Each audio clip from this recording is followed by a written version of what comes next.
Alam ba ninyo na bawal ang abogado sa small claims court sa inyo? RJ, anong tama kong gagawin kung gusto ko nakasuhan ang umutang sa akin? Kung kahapon po ay pinag-usapan natin ang tamang diskarte kapag may reklamo po kayo laban sa inyong amo. Pag-usapan naman po natin ngayon ang tamang galawan kapag tinatakasan na po kayo ng may utang sa inyo. Kaya una, small claims. Kapag ang utang po sa inyo ay hindi lumalagpas ng 1,000,000 piso, whether dahil po ito sa isang utang na hindi na binayaran ng umutang sa inyo, o renta na hindi na binayaran ng umuupa sa inyo, o serbisyo po na ginawa na ninyo pero tinakasan po kayo, o produkto po na ibinenta ninyo pero winan 2-3 po kayo. Lahat po ay considered as small claims ito. Pasok rin po sa small claims ang mga damages o danyos sa kontrata o sa usapan na hindi na po binayaran ng nagkasala po sa inyo, o kapag may kasunduan na po kayo sa barangay, subalit hindi po tumupad sa usapan ang kabilang partido, o kaya kapag may hawak pong talbog na cheque kayo,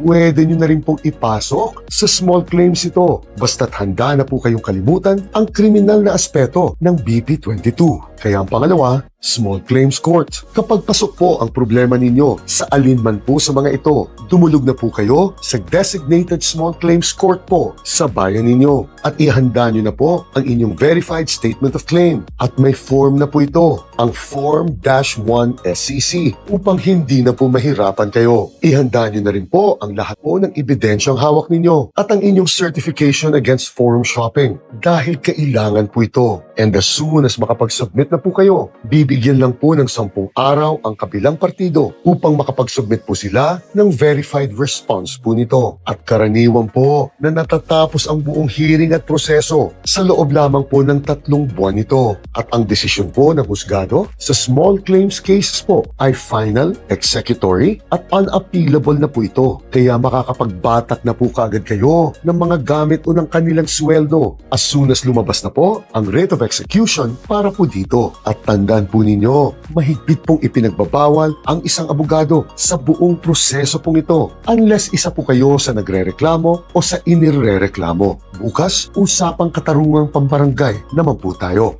Gine.